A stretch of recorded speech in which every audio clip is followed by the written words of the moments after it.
People love to buy. They hate to be sold. So how is it that almost all companies, when they finally get a prospect, they're completely in sell mode? Sell, sell, sell, sell, sell. So their communication style and how they're training their sales teams is completely against everything that is known about human nature. If you can very clearly articulate your why, if you're communicating with prospects and customers that they care about that why, they feel that pain, they believe what you believe, it's not going to even matter if you don't have every single feature and function. They will trust you, have confidence in you, and buy from you. You're talking about how do we pitch our company and a product in a way where we're putting our vendor and our company in the best light. But that's not necessarily what the customers or prospects want to hear. So at Tableau, what we did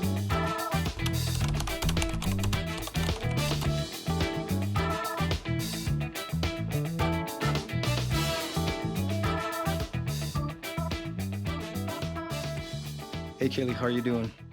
I'm doing great, Michael. It's so good to see you.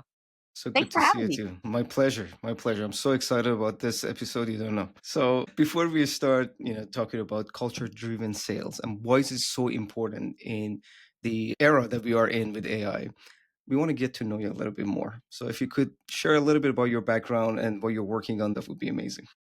Sure. Well, let's see. I've pretty much always been in sales, or almost always been in sales. I am a salesperson at heart.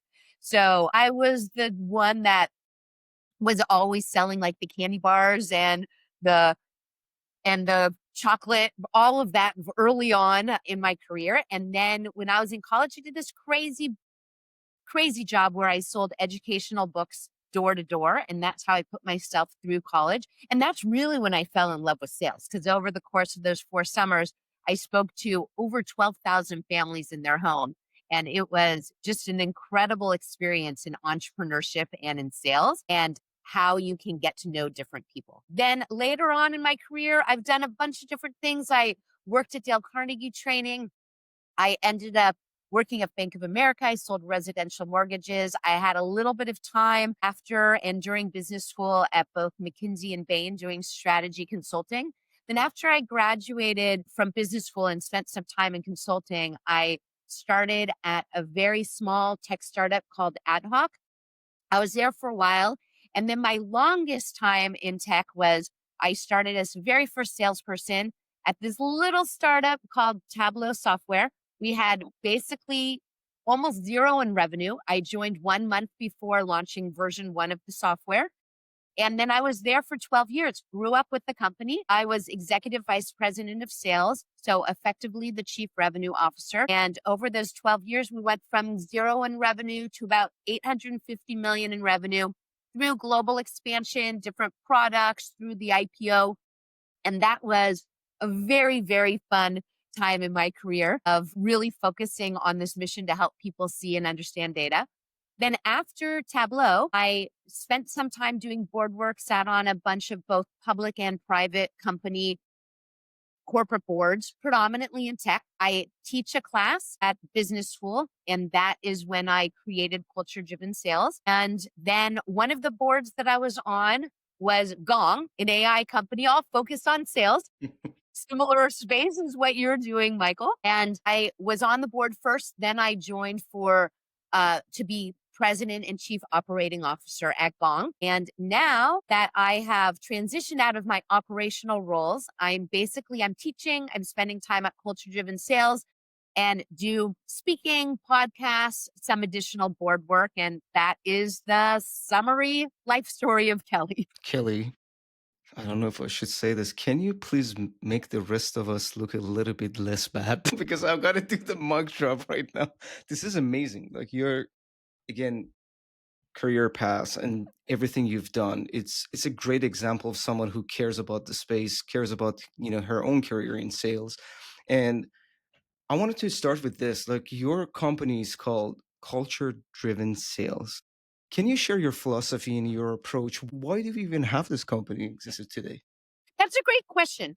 You know, if you think about many companies that are out there and you think about their sales and their go-to-market teams, it's all about creating sales results, having operational efficiency, driving higher productivity. And this is even way more emphasized in this age of AI.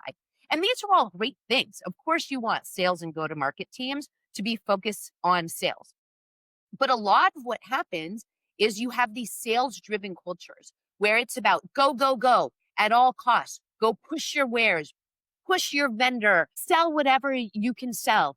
And it doesn't necessarily help companies in how they authentically and emotionally connect with their prospects and their customers. It also can be a very hard environment for sales and go-to-market teams internally, where it's all just about the metrics. What have you done for me lately? And I mean, that's a lot of that is the nature of sales.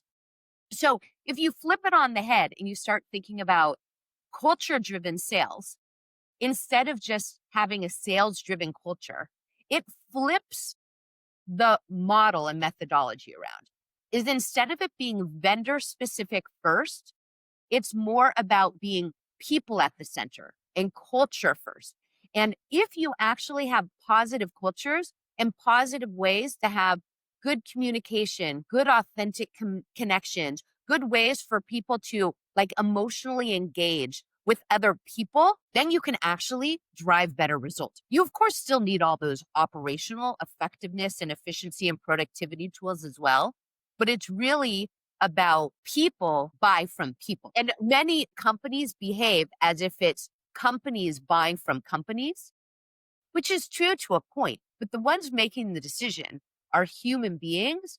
And so how do you have that cultural aspect, which really is around helping people buy from people through those authentic connections? And that's the word of flipping it, culture-driven sales. This is really interesting. Okay. You mentioned emotionally connect with people. Okay. You work with companies like Gong and Tableau.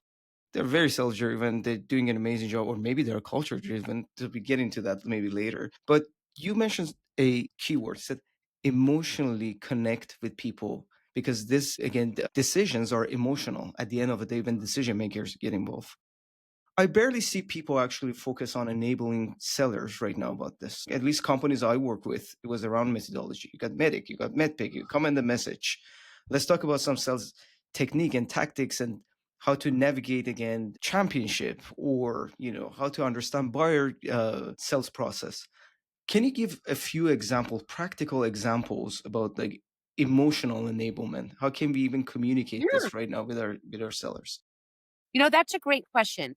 So I'm a big storyteller. And actually, I think storytelling is really part of the answer too. Because if you think about the companies who can best communicate their brand and their value proposition, they're really good at storytelling. You talk about companies of how they have the narrative. This is what a lot of enablement is. How can you come up with the right enablement, which is the right company story, the right way to engage, to tell your story in a way that your prospects and your customers care?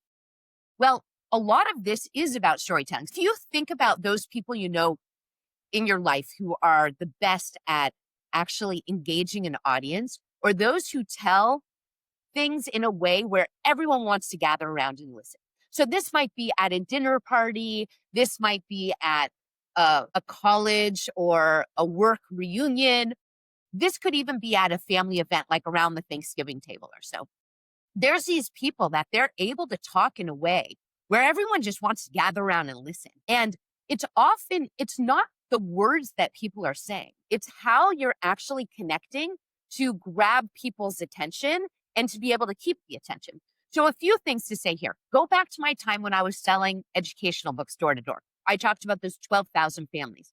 You knock on a door, you're not the most welcome person that someone sees. Most people are uninterested. Many want to slam the door in your face.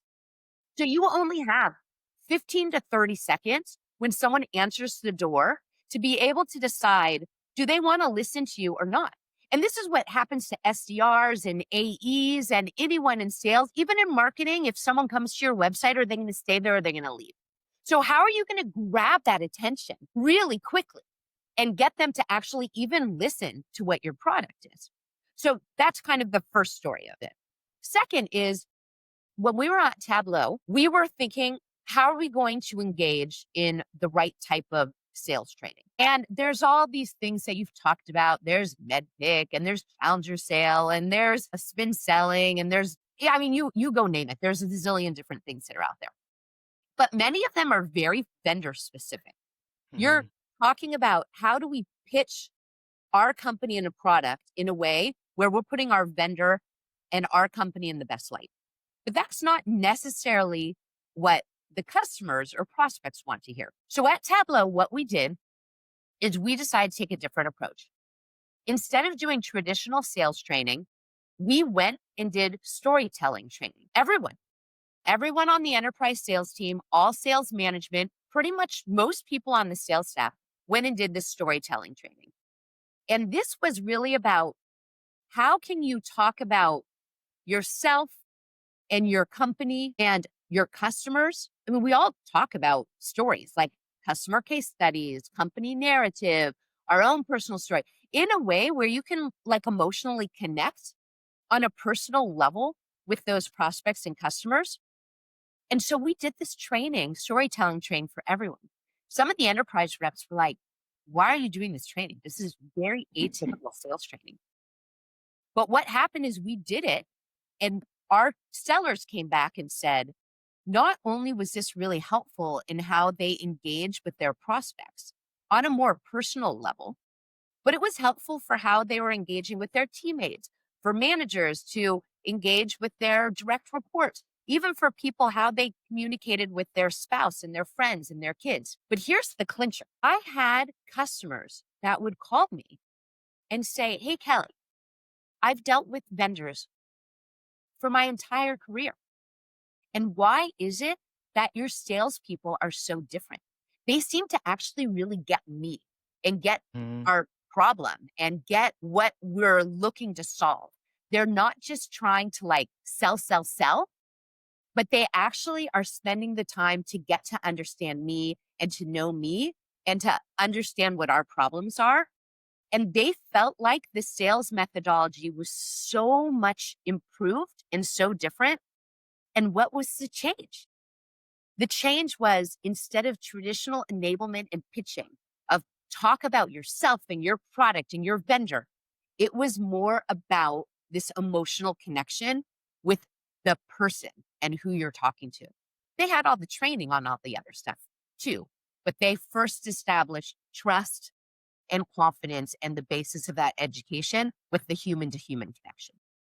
I really love this. And I want to ask a question. Is it possible to give us an example, like a practical example, and compare if someone is not actually applying what you just shared and someone who's actually applying it?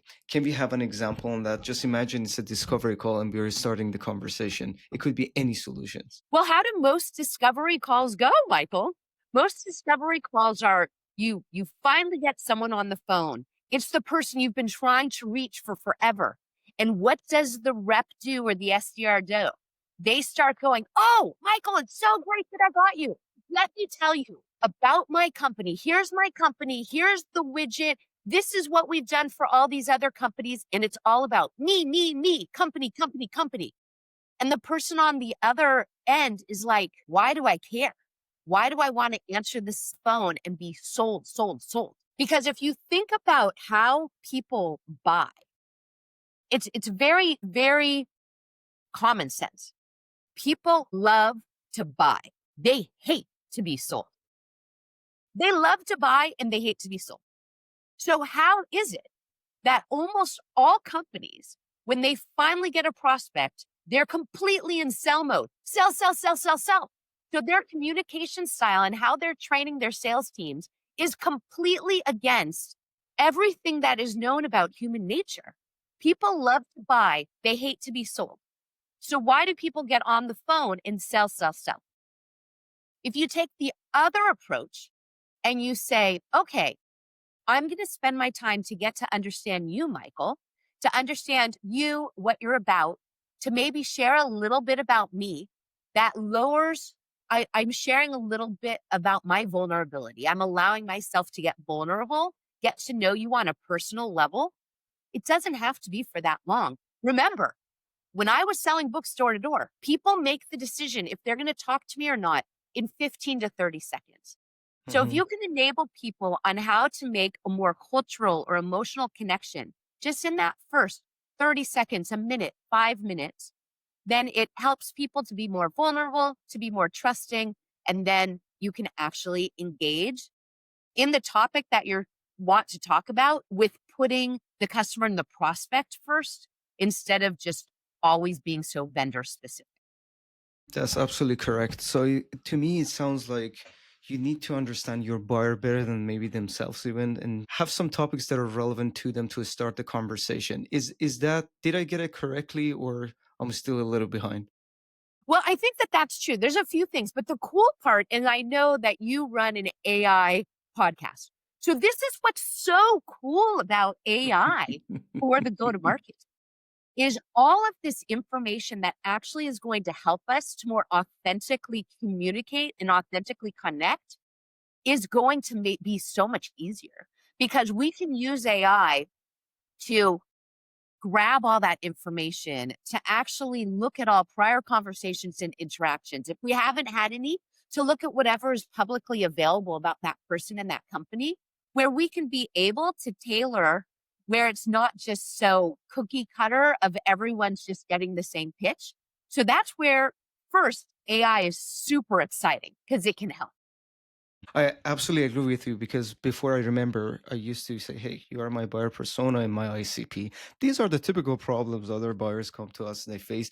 We get into those conversations, but right now, to your point, information is so accessible. You can easily, again, do your research, get to know people. They come on podcasts, they share on LinkedIn, so you can understand like what's going on with their life, even not fully, but at least to start the conversation. Hey, I saw your note on LinkedIn that you're hiring, and you mentioned something about human connections. Do you believe your reps burn leads practicing on client calls? When it comes to giving them one-on-one coaching sessions, you just don't have the bandwidth, so you get rid of them altogether? Or maybe you notice that your team spends a lot of time on non-revenue tasks like taking notes, updating CRM, or drafting emails. These are the exact challenges we solve for other revenue leaders like yourself. With Sell Me the Spend AI Coach, you can offer your reps role-play sessions at scale while automating one-on-one coaching sessions based on your best practices and methodology. Also, AI will take care of all their non-revenue tasks, like note-taking, CRM updates, draft the email for them, so they can focus on constant improvement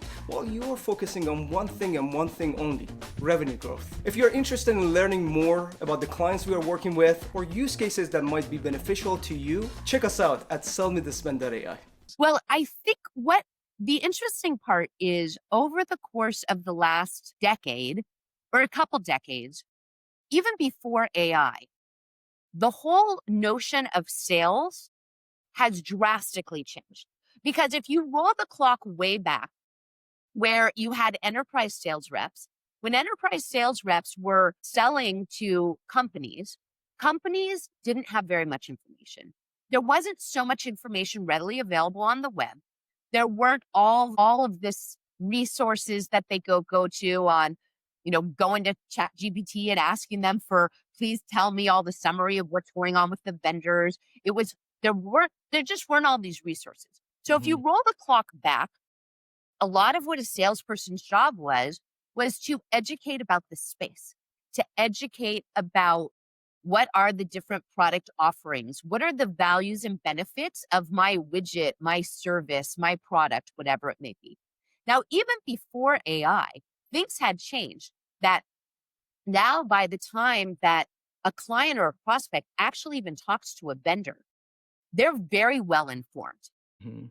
Education is way less of what a salesperson or an SDR or even what a marketer is doing.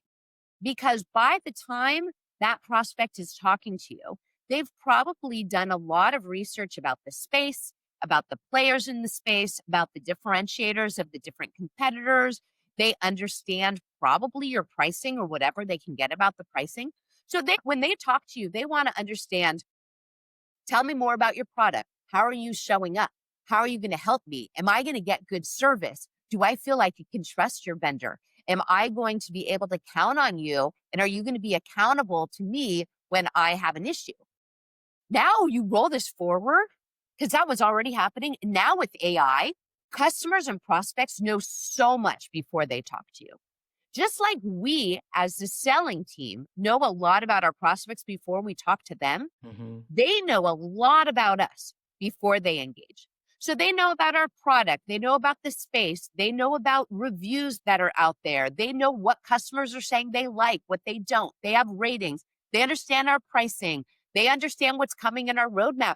They can go look on the web or they can use AI to go get that. So by the time they're talking to you, they want to understand, like, is this company really going to help me? Is this team going to be able to serve me well? If I have a problem, are they going to jump through hoops to help me solve my problem? And all of this piece is everyone's so focused on AI effectiveness and efficiency, which is great. But there's going to be the swing back to the human side, or how are people going to actually help? And I think sometimes companies aren't putting enough credence into, if everyone is going to be able to get all the information and products are going to end up having a lot of similarities, then what ultimately is going to be their differentiator? Their differentiator is going to come down to their people. And that, again, comes back to culture driven sales. This is really interesting. To your point again, many people don't even want to talk to salespeople because they have the information they needed. Like before, Yeah. previously, to your point, like, yes, tell me about your pricing, tell me about, clients that you have. But right now, all this information is available. And maybe when they get on a call, they want to vet you of what kind of human being I'm going to deal with. Like if you're going to be my AE, you're representing a company and their culture and how they support, clients moving forward beyond just, hey, sign the dotted line and you're a client. All right. Then how would you say we can differentiate ourselves from the get-go? Speaking of conversations. So just imagine someone done a research and they have a short list of 2, 3 vendors. They get on a call. You mentioned connect with them on a human level. How would you start that conversation early on by showing that, hey, I care? Just tell me about some of the examples that you would do if you get on a call with someone who actually shortlisted your service. Yeah. Well, I think actually, Michael, I would maybe pull that up a little bit strategically. Let's just talk about the whole narrative of how you'd engage with the customers. So, and I want to go back to the impetus of culture driven sales and part of the reason that I developed this company. When I had left Tableau and decided to do some teaching and some board work, I actually sat down and had meetings and conversations with over 100 tech founders and CEOs and asking them, hey, what are your biggest challenges when it comes to go to market and driving revenue and engaging with your customers? And there was a lot of pattern matching there, because what a lot of customers or a lot of the C-suite had said was, hey, Kelly, we have a problem of, like, we don't always have alignment between our sales team and our marketing team. Or sometimes the go to market team is trying to sell something that's different than what my product team is trying to build. And it gets very confusing with our customers or strategically internally when we have a go to market strategy that's not aligned with our corporate strategy or product strategy.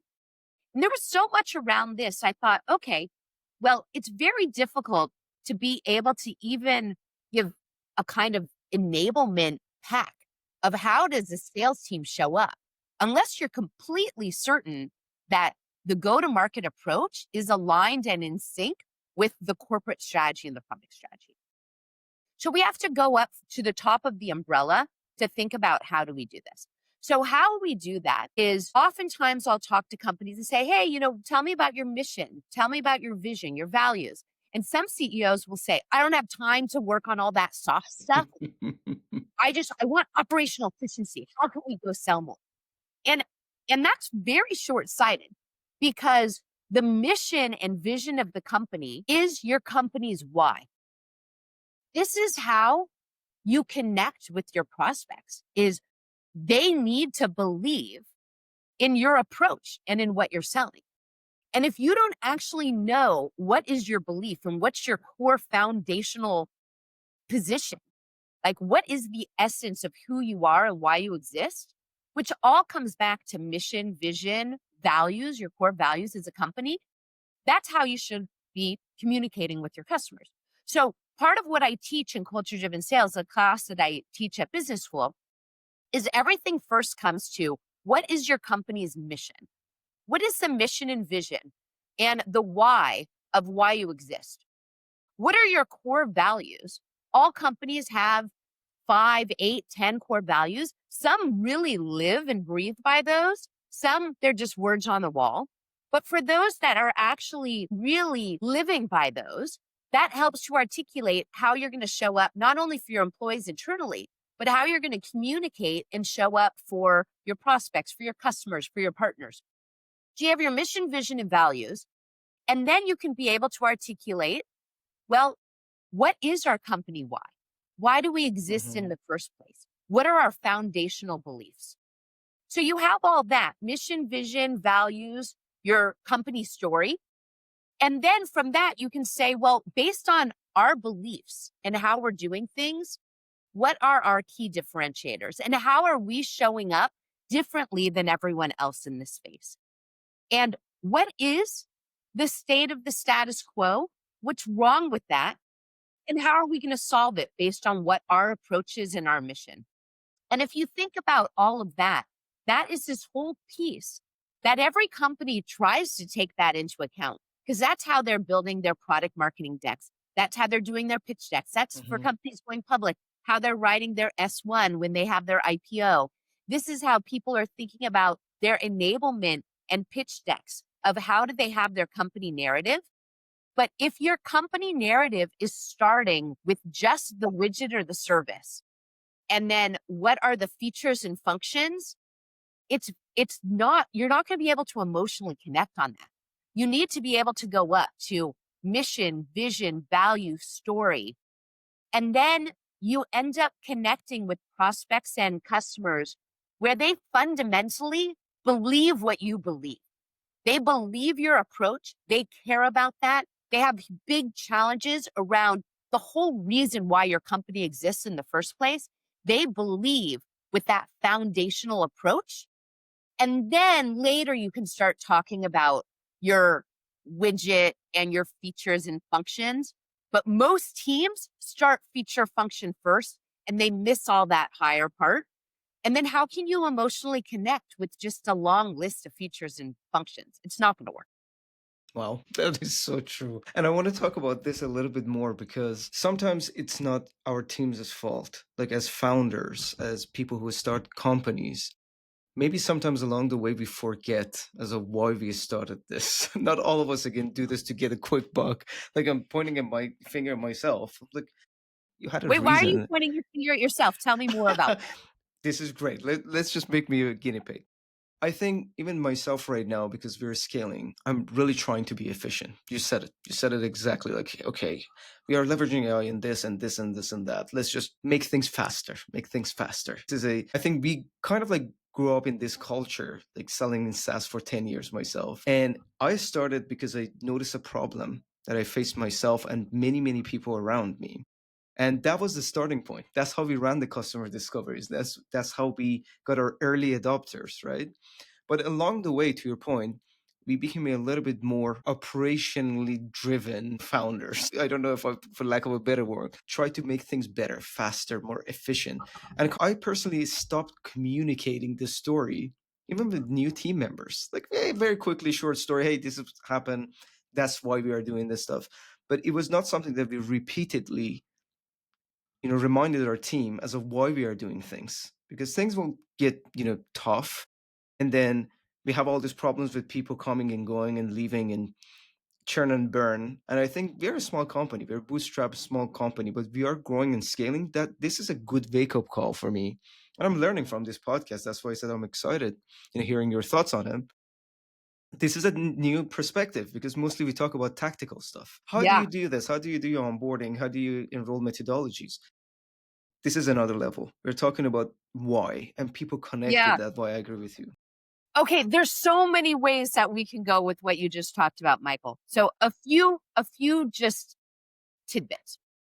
First is for everyone listening, it's a bit dated, but there's this podcast by Simon Sinek that Hmm. talks about why and talks about how great leaders help to communicate the why. And in that podcast, there is a lot of research that talks about how the brain operates and how the brain makes decisions, of how many companies are very good at communicating the what and the how. They are not good at communicating the why. But how do people make decisions? People like the facts about the what and the how, but ultimately they make the decision based on the why. It's an emotional decision. So the part of the brain that's actually examining the data is a different part of the brain that ultimately makes the decision. And the decisions are made on more of an emotional side, which is the why. So in our selling, we have to remember, we have to communicate the what and the how and the facts and the product and the feature and the functions, but we also need to be able to emotionally connect so people will trust us, they'll believe what we believe, and that they want to come on that journey with us. So that's the first. Second is, when you had talked about employees, this is so true for employees, more so now than ever before. Because what happens is, if you actually look at why people choose companies and why they stay at companies, one of the most frequent reasons that people leave is because of their manager, of course. But when they stay, they actually want to believe and be aligned with the mission of the company. They Mhm. want to feel like they have a bigger purpose than just being a cog in the wheel with their job, that they're contributing to something larger. They believe in the overall movement of what their company is doing, and they feel like they can have an impact. So, in order to be really connected to the purpose of the company, you have to really be able to articulate, what is your mission? What is your company's why? What are the values by which you're going to operate? Because if you want to attract and retain great people at your company, and we all know people are our greatest differentiator. You could have a great product in the right time at the right place. You don't have the right people. No, until AI is like, you have a 1 or 2 person company and then you just have AI agents doing everything else. This may happen at some point, but we're nowhere close to that now. Mhm. It's still people who are making the decisions. They're hiring other people. They're training the people. They're managing your people. They're inspiring your people. So these people skills are going to be really important for, how do you help your team be inspired to come to work every day, do their best work, and be aligned and passionate about your mission. So it's Mm. very important for how we're engaging with our prospects and customers. It's also critical for how we're building good workplaces where we can have high performance teams. That is absolutely true. And look, you most probably seen it a lot. And I experienced this. You join a company at a very early stage when founder is so close to you and they talk about like this why we are doing this. Is it even, does this even resonate with you as some of your hiring as an early stage, employee? And then you see when you scale up, you get your investors, coming in and kind of like that why fades away.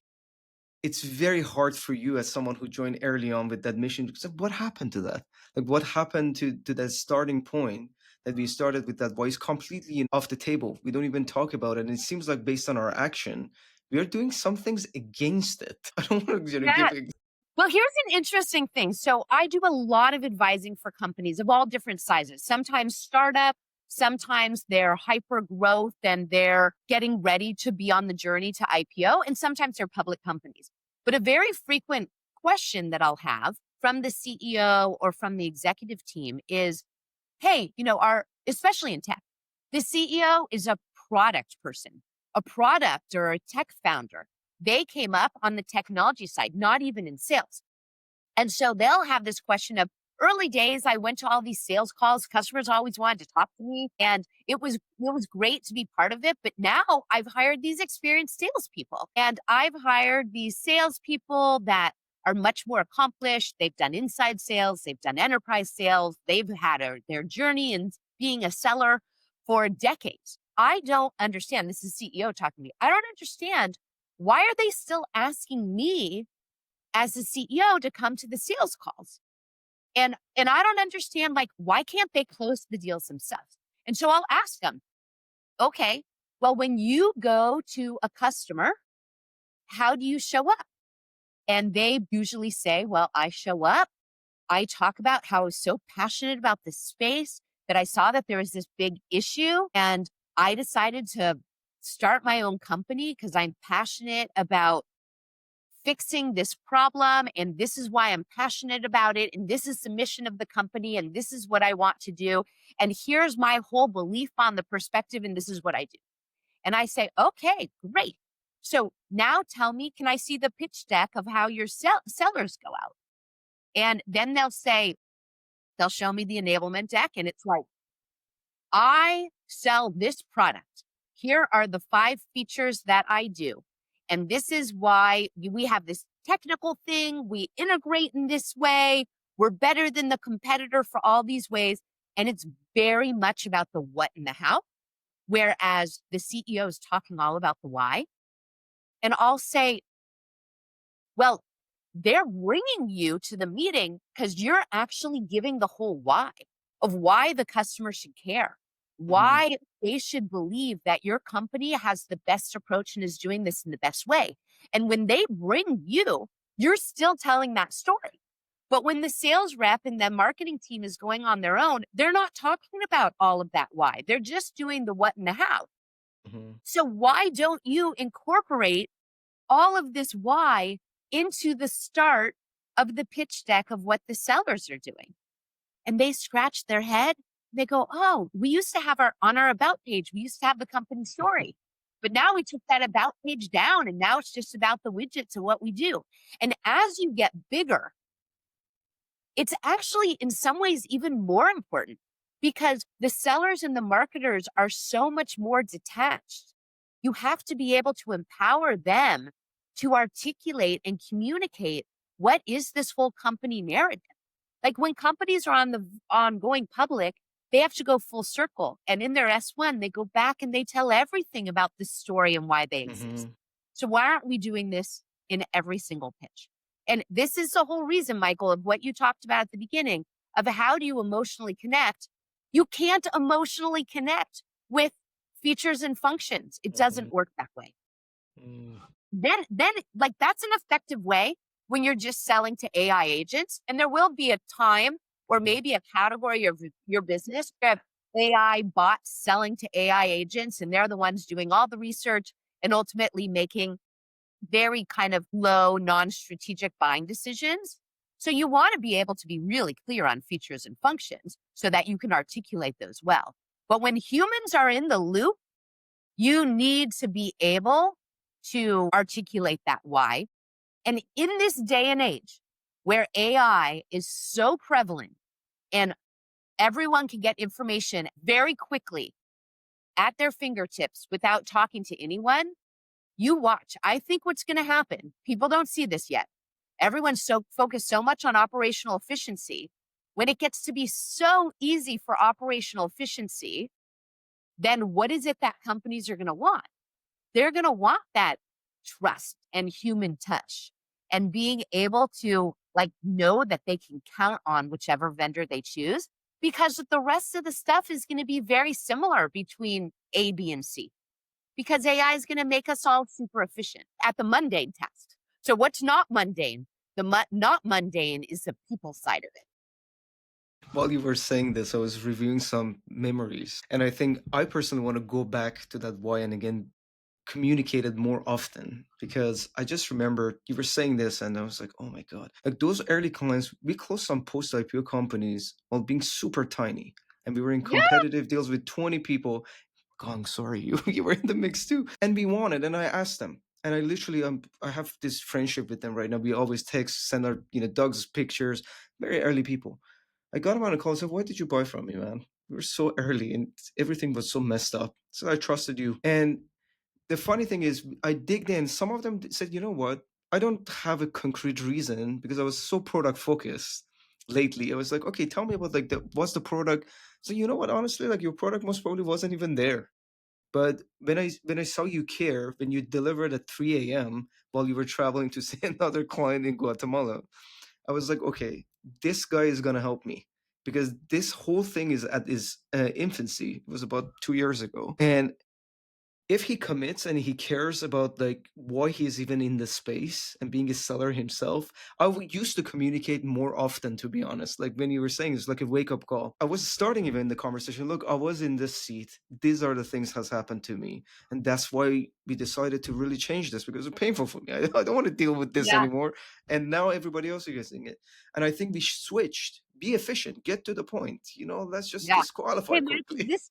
this makes me remember this story, and if there's any Tableau listeners, they'll remember hearing this story. But I call this story the printer story. It was very early days.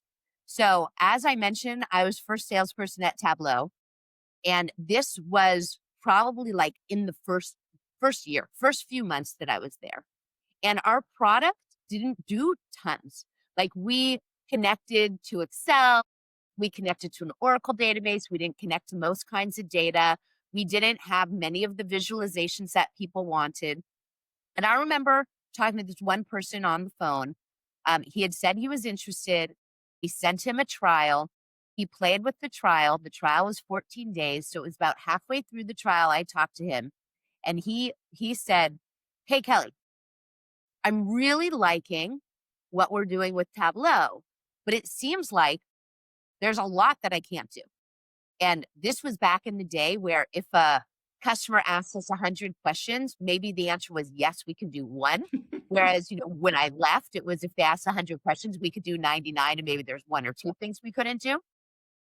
So, but we were very firm on our mission of we help people see and understand data, and Tableau will help you to save time to get answers that you can't get anywhere else. So that was really clear what our why was and to empower people to be able to answer their own questions. So this guy says, "Well, Kelly, I've been playing with Tableau and I got this really cool visualization and I want to share it with people, but I can't figure out like, where's there a print button? I can't print it."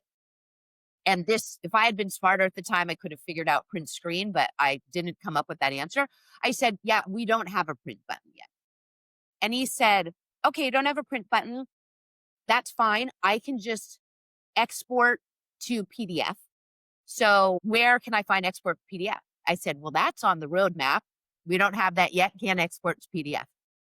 He goes, "Okay, well, I have to figure out how to share. So is there a way that I can publish to the web where I can just put it up on a web page and then I can give people the URL?" I said, "That is a great question, great idea. That's on our roadmap. We'll probably get that in a couple years, but we don't have that now."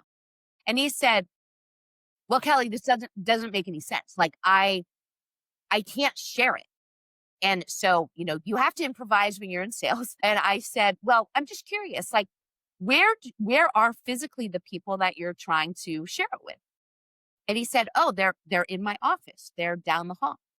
And I said, "Okay, well, are you on a desktop or a laptop?" And he said, "I'm on a laptop."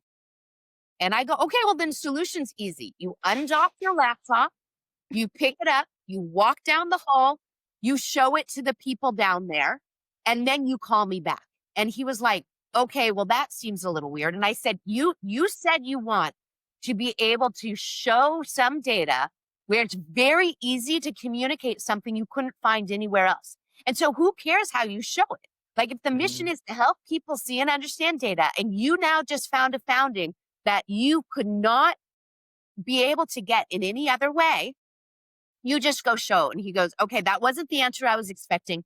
I'll call you back."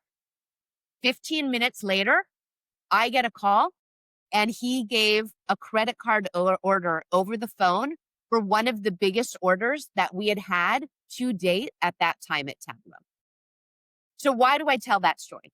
One, it's kind of in jest two of like all of us as sellers, we have to remember to not take ourselves too seriously and that we're always going to have objections and how do you get over it? But more important to that is if you can very clearly articulate your why and why that why is so important. If you're communicating with prospects and customers that they care about that why, they feel that pain, they believe what you believe, it's not going to even matter if you don't have every single feature and function. If you can do that why better than anyone else, they will trust you, have confidence in you, and buy from you. And so why are we not using that cultural angle to communicate that why, to emotionally connect more. And in this day of AI, where everything's about operational efficiency, effectiveness, productivity, we're all down to like these facts and these widgets of how we can be so effective, but we're forgetting people buy because they believe what you believe. They're making the buying decision in the part of the brain, which is the emotional part of the brain. And so even if you're super, super effective with all your what and how, you're not going to win the hearts and minds of your prospects, of your customers, of your partners, and certainly not of your employees unless you can do that. For companies that want to create a movement, a real movement where everyone is going to be around you because they believe what you believe, you have to put culture back into the center and people back into the center. Okay, I'm going to stop for a second and I'm going to tell you something.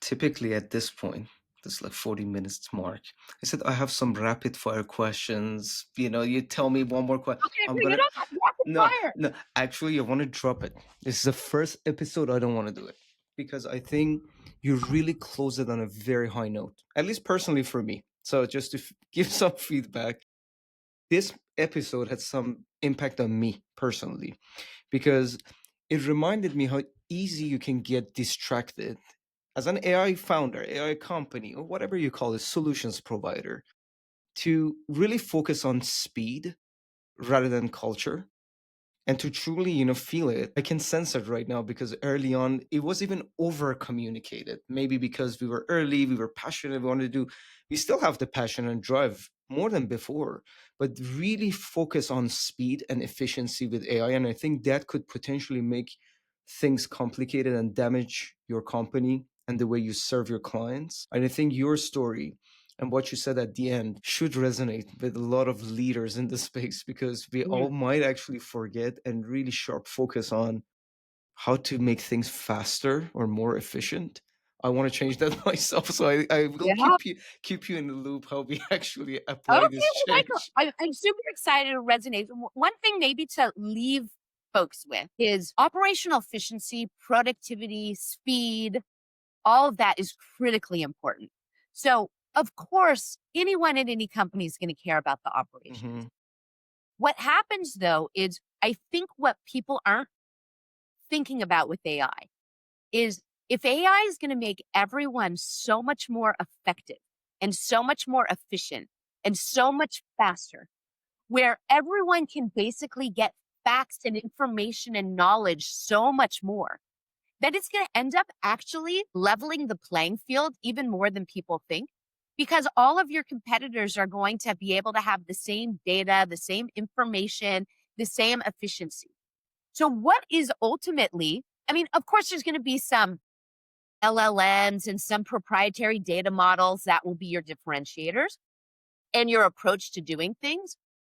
But your real differentiator will come down to being your people. And Hmm. so, how are you going to attract and retain the best people that they're going to want to stay working for you, not just go to the next company that offers them more money? Because people want to work at a place where they feel passionate about the mission and purpose. And the same thing, how are you going to, even if you attract those customers, why are they going to stay with you as Hmm. opposed to and go just churn in the next year and go to the next company that offers the same thing? So if you think about all this, here's the thing to think about. To summarize again, AI is going to lower and level the playing field because everyone has same data, same higher effectiveness, same higher efficiency, faster speed. Hmm.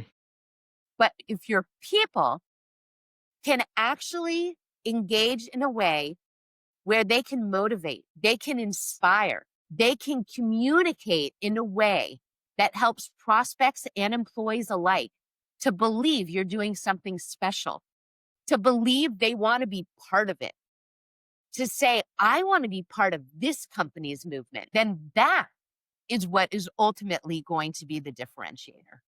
Everyone is racing so fast for Hmm. AI, thinking people are going to be replaceable because I'm going to replace all those mundane tasks. Okay, you're going to replace the mundane tasks. But what are the higher order tasks? About motivation, trust, inspiration, confidence. A bot's not going to do that. Mhm. You need people to do that. And so we're going to have a full circle events and people are going to come back and companies are going to come back and say, we need to focus on culture and people and mission and values because that is going to be a really key differentiator when everything else is going to be the same. I love this so much. Look, there are so many questions I wanted to ask about AI and what not to do, but this is honestly the most important topic I think that we could cover today. If someone wants to reach out to you, can they and how? Oh, yeah, absolutely. So you can find me on LinkedIn. Just go look for Kelly Breslin Wright on LinkedIn. And of course, you can find me at Culture Driven Sales. So www.culturedrivensales.com. There's web forms. You can connect with me that way or on LinkedIn. And thank you, Michael, so much. This was a fun conversation. Pleasure. I really enjoyed it, guys. I hope you get a lot from this because if you don't, then I don't know what we can do for you. Okay, until next time. Bye for now. Until next time. Okay, thank you. Bye bye.